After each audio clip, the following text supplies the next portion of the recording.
ब्रह्मांडाच्या मालकाची आवड दर्शवितात. देवाला काय आवडतंय? प्रत्येकाच्या भिन्न भिन्न आवडी येतात.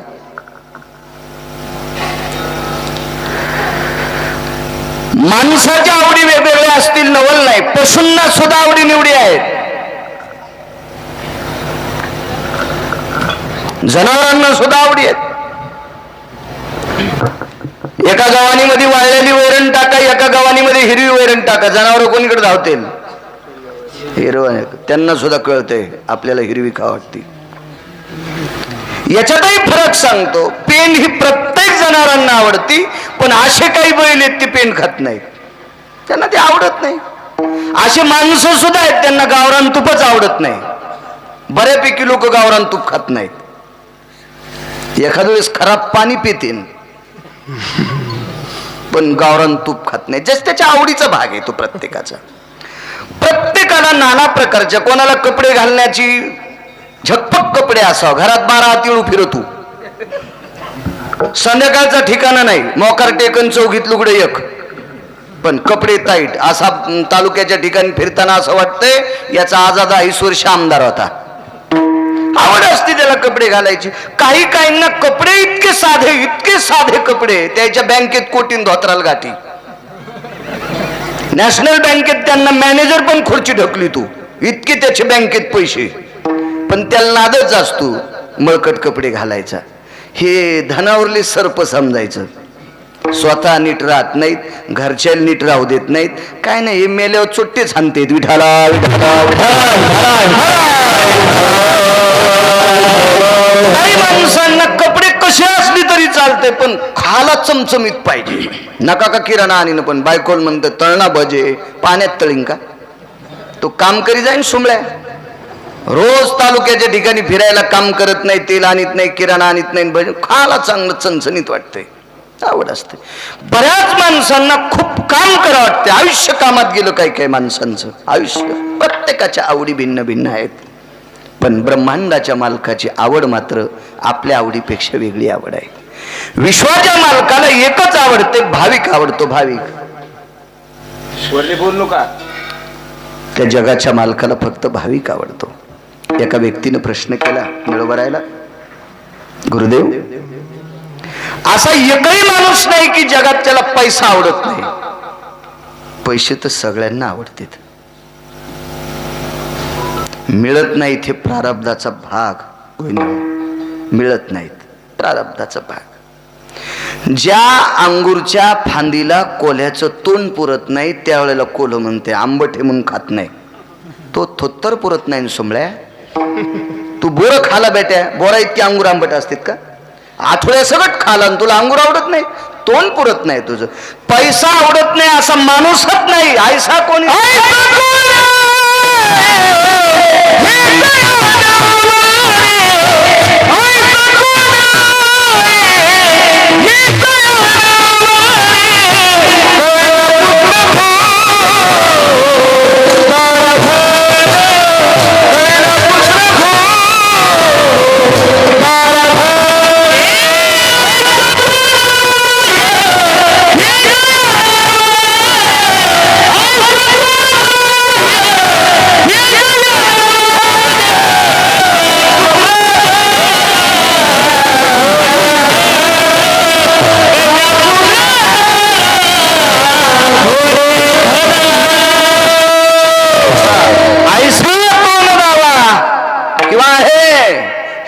आवडे. कन्या पुत्र घोडे दाराधन. एक जण म्हणला मला बायको आवडतच नाही, तू संन्यासी आहेस म्हणून तुला बायको आवडत नाही. पण पैसा आवडत नाही असं म्हणणारा, ते म्हणला जीवनभर पैशाला हात लावला नाही. खाल्ले का दगड खाल्ले तो? भाकरी तर गव्हा ज्वारीचे लागते नेमकटराव. जरी झाला संन्यासी दुपारी तर त्याला भूक लागन गोविंदराव, खाण्यासाठी लागन का नाही? त्याला कोणी असो त्याला पैसा लागतंय, बसतच नाही. ह्या चौकटीत जरी एखादा नसता बसला महाराजांनी अभंगच केला नसता. प्रत्येकाच्या भिन्न भिन्न आवडी. मग एका व्यक्तीनं देवाला प्रश्न केला, महाराज पैसा सगळ्यांना आवडतो, मग देवाला पैसा का आवडत नाही? निळोबाराय गोड हसले आणि त्याला सांगितलं, बाबा पैसा आवडत नाही असं मी म्हणत नाही देवाला, पण पैसा कोणाला द्यायचा का न द्यायचा हे त्याच्या बायकोच्या हातात आहे. लक्ष्मी त्याची पत्नी आहे ना. मग ज्याची बायकोच पैशाची मालकीने, ते पैशासाठी लोकांच्या दारात कशाला उभं राहील? शक्य नाही ना. आणि बायको जवळचे पैसे नवऱ्याला असतीतच. कोणाची बायको असू द्या, अडचणीत मालकाला पैसे देते. लाखात एखाद्या माणसाला नालायक भेटती, ती भावाला देती पण नवऱ्याला देत नाही. असं समजायचं त्याचं नशीब नदीला झोपलंय. पण लाखात एखादी असतील. शक्यतो आपलेच पैसे हाणत्यान पण अडचणीत आपल्याला देत्यान. मला काही तुकाराम महाराजाच्या घराण्यातली नाही. माझी एखाद्या वेळेस पैसे हानीतच असेल, माझे तुमचे कशाला? माझ्या एखाद्या वेळेस चोरीत. मला लगेच कळतं, डायरीवर फाटी पडली की समजायचा झटका हाणला. ते कळायला पाहिजे ना. हो, वायर बी तितके टाईट पाहिजे, नाही तर तुटलेले वायर, गाठी मारलेले, चिठ्या लावलेल्या, ते पटकन रेंज येत नसती. लगेच कळालं, अरे आपले पैसे आणलेत 100-200 भाजीपाल्याच्या निमित्तानं. मग अडचणीत म्हणावं कीर्तनाला लांब चाललो, डिझेलचा मेळ नाही, किती दिवस झालं कीर्तन नाहीत. खरंच कीर्तनाला चालले का? उगं साखरपुड्याला, तिला माहिती साखरपुड्याला गेल्यावर टप्पू हाणून येईन, पैसे काय हुशार असतात. नाही, आमच्यावर घेतल्यावर तुमची खसखस पिकली, तुमच्या लयला काय लोकांना दान करायला का? विठाला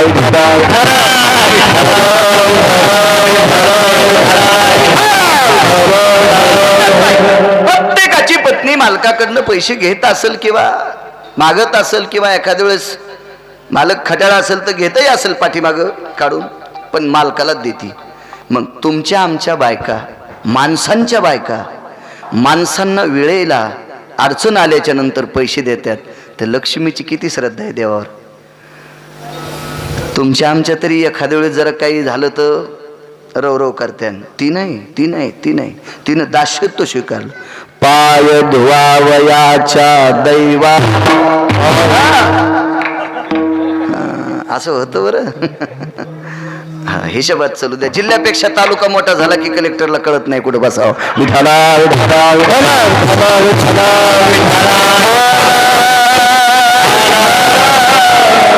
वयाच्या मानानं गोड वाजिते, पण चांगलं आहे, मस्त आहे बुवा, चांगलं वाजिते, छान आहे.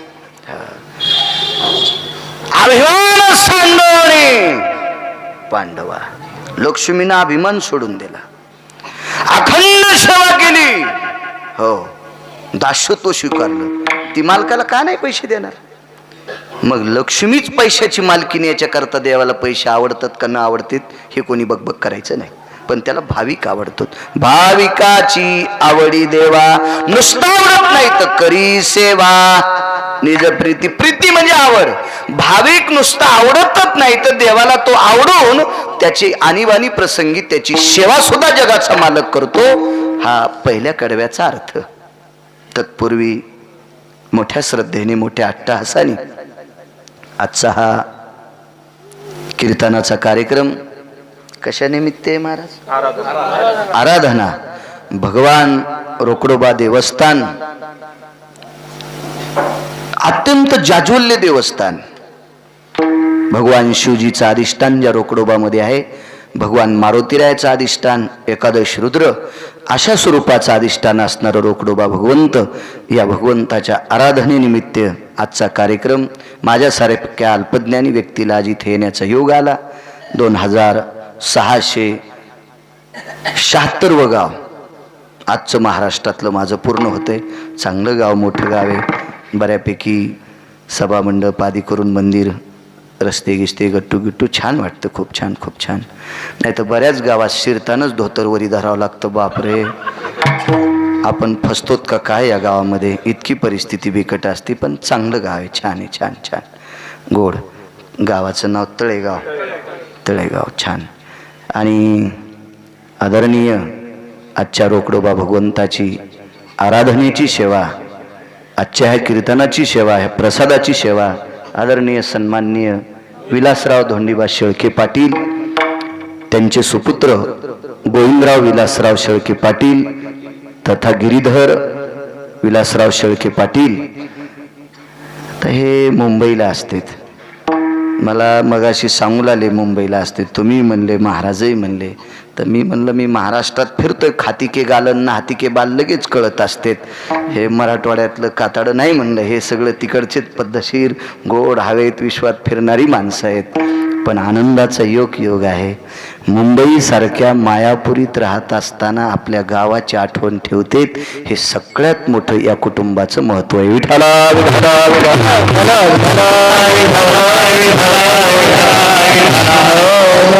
नाही तर गावापासून 4 किलोमीटरवर तालुक्याच्या ठिकाणी राहणारे कधी मधी गावात आले तर साध्या भाषेत गावातल्याला बोलत नाहीत, इतके रूमने पाहिले नाही. पण मुंबई 7-8 जिल्हे ओलांडून तिथून पुन्हा आपल्या गावावर गोड अशा प्रकारची ज्यांची प्रेमाचा वारसा आहे, या शेळके कुटुंबियांना कोटी कोटी धन्यवाद. मगाशी एका तरुणाने सांगितलं की इथे फार एक सुंदरसं सभागृह विद्यार्थ्यांना शिकण्यासाठी तयार होणार. मला वाटते वातानुकूलित असं सुंदरसं मी पहिल्यांदा ऐकायलो बरं का.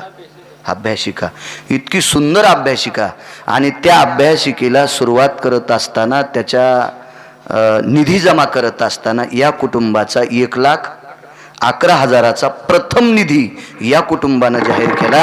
हा महत्वाचा विषय. एखादा माणूस, एक जण म्हणला मी दरवर्षी पंढरपूरला जातो, छान गोष्ट आहे, चांगली. आणि एकानं सांगितलं दरवर्षी शाळेत कुठं पडझड होती मी ती दुरुस्त करतो. हजारो वाऱ्या केल्याचं पुण्य त्या माणसाला सुद्धा प्राप्त होते. तुम्ही 1,11,000 गोविंदराव दिलेत. याच्यामध्ये जर 4-2 विद्यार्थी त्या अभ्यासिकेमध्ये मोठी झाली तर देशाची विहिरेत, या भारताची विहिरेत, या देशाची संस्कृती त्या अभ्यासिकेत घडल्या जाणार. आणि ज्या देशाची संस्कृती ज्या वर्गात घडल्या जाती त्या वर्गाचं, त्या अभ्यासिकेचं, त्या इमारतीच्या बांधकामाला तुम्ही निधी दिला, कोट्यावधी यज्ञ केल्याचं पुण्य तुम्हाला प्राप्त होतंय. विठाला विठाला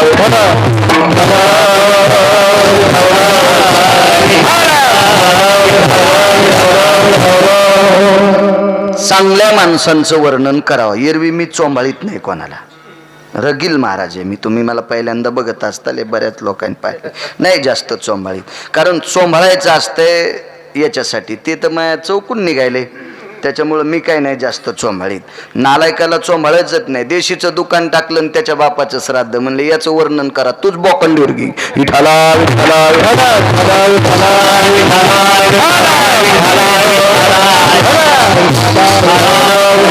सामाजिक कार्यामध्ये ज्याचा गोड वारसा आहे तो पण माझ्या पंढरपुरातल्या मालकाला, माझ्या भगवान शिवशंकराला ती सुद्धा माणसं आवडतात ज्याचा सामाजिक क्षेत्रात वारसा आहे.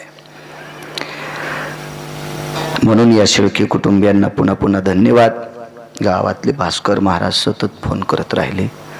आमचे हे गायनाचार्य जयवंत महाराज, चांगलं पाठांतर आहे. त्या दिवशी चिलख्याला मी त्यांचं पाठांतर पाहिलं, चांगलं आहे. हल्ली फक्त सांगितलं तितकंच म्हणणारे खूप लोक सापडतात, पण प्रमाणाचं पाठांतर चांगलं आहे. जयवंत बा तुम्हाला गोड, घोड्याला घोडं म्हणत जात जावा. मी या मताचा माणूस आहे. श्रीमंतानं गध आणलं माती वाढायला, ते म्हणले हे घोडं आहे, तू म्हण, तुला ते चहा पाचतोय म्हणून तू कुठेही शेपटी हालीशीन. विठाला विठाला विठाला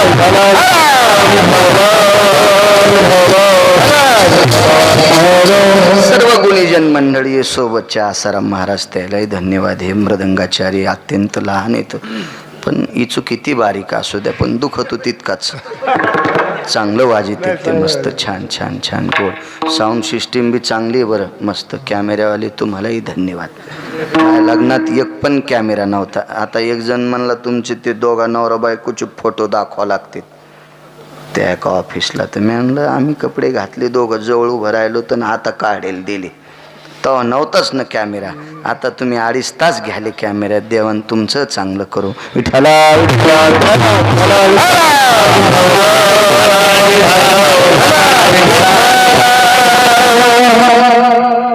कपड्याचं मार्केट आहे वाटतं तुमचं मुंबई. हो चांगलं. काय नावाचं दुकान आहे? द्वारकाधीश. वा वा वा, नाव बी चांगलं हेरून ठेवलं. हो, याच द्वारकाधीशानं द्रौपदीची आबरू राखली होती कपडे पुरून. हो हे ना आज यायचाच फेटा द्यायला आमचाच बांधा फेटा आणला ठीक झालं बरं झालं लुगडं नाही नाही म्हणजे तुम्ही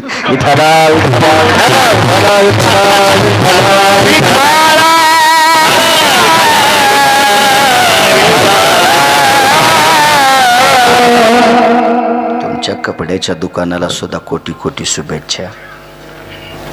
मी याच्याकरता शुभेच्छा देतो तुमचं दुकान चांगलं चालवते काय माझ्या हातात नाही, पण तुमच्या दुकानावरचे कपडे चांगल्या क्वालिटीचे कपडे माझ्या देशातल्या गरीब माणसाला घेण्याची ताकद विटेवरच्या मालकानं द्यावी, भगवान शिवशंकरानं द्यावी. गरीबातल्या गरीबात तळागाळातल्या कामगारांना शेतकऱ्यांना तुमच्या दुकानातल्या चांगल्या क्वालिटीचे कपडे घेण्याची शक्ती किंवा ताकद माझ्या परमेश्वरानं द्यावी हीच भगवंताच्या चरणी प्रार्थना. आणि मोठाले खपक्याला तर घेताच येत असते तर मग चलत असते. अशी शुभेच्छा तुमच्या दुकानाला. नाही तर एकदा अस्थिरोग तज्ज्ञाच्या दवाखान्याचं उद्घाटन होतं, म्हणजे हाडाचा डॉक्टर, ते मोड हाडकी ते नीट करायचं डॉक्टर, त्याच्या हॉस्पिटलचं उद्घाटन. एक आमचं बरबाटलेलं उठलं माईकवर गेलं, आदरणीय डॉक्टर साहेबांचा दवाखाना भरभरून चलो. त्याचं धोतर खाली ओढ सुंबळ्या. अशा जर शुभेच्छा देशील तर 9-10 अष्ट्या उलतात हो. आणि हाड मोडलेली माणसं त्याच्या दवाखान्यात का. माझ्याकडं माईप आल्यावर मी सांगितलं यांनी हात लावल्याच्या नंतर, यांनी चर्या केल्याच्या नंतर, यांनी तपासल्याच्या नंतर पेशंट दुरुस्त होऊन घरी जावा अशी धन्वंतरीची कृपा डॉक्टरच्या हातात यावी ही शुभेच्छा. दवाखाना कच्चून चलो म्हणजे 10-5 विमान आदळ आहे का ना, मूर्खपणा आहे तो. विठाला विठाला विठाला विठाला उपस्थित सर्वांना पंचक्रोशीतून आलेली सर्व श्रोतेवर्ग तुम्हाला प्रणाम करतो. हे कुठेही कीर्तन सोडित नाही. ते समोरचे आमचे तपशे साहेब असतील, व्यंकटराव असतील, ते रोकडे गुरुजी, हरी महाराज आदी करून सगळी पंचक्रोशीतून आलेली सर्व श्रोते मंडळी, माझ्या गावातील या मायमावल्या, आबाल वृद्ध तरुण ज्येष्ठ श्रेष्ठ सर्वांना, जेवढ्या आडनावाची माणसं असतील तेवढ्यांना मनपूर्वक प्रणाम करतो आणि अभंगावर येतो. विठाला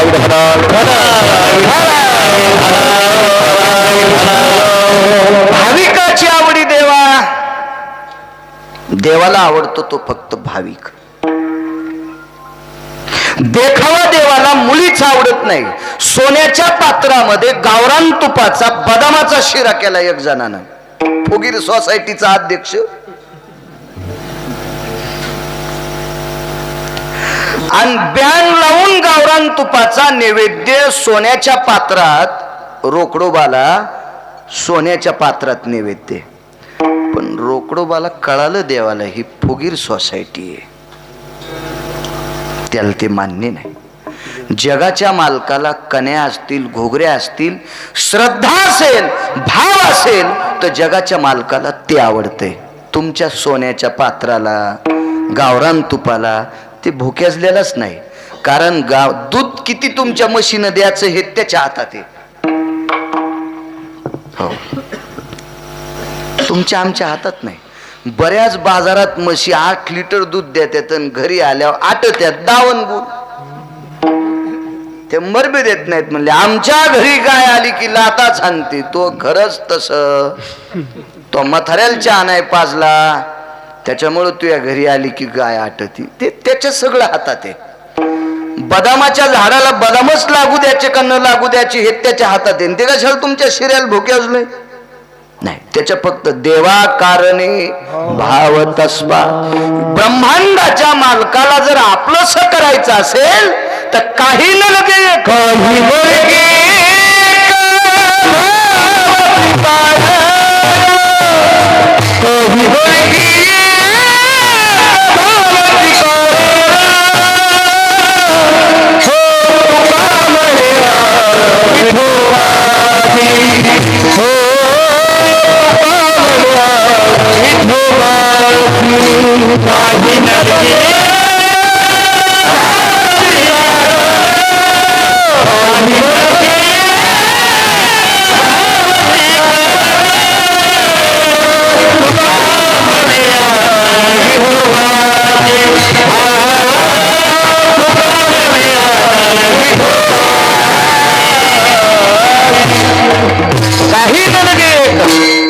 कणकण उतर घ्यायचा बापू. भावाची कारण देवाला काहीच आवडत नाही, फक्त त्याला भाव आवडतो. भाव भाव भाव. श्रद्धा ज्याच्याकडे आहे का त्याला ते खांद्यावर घेऊन फिरत आहे.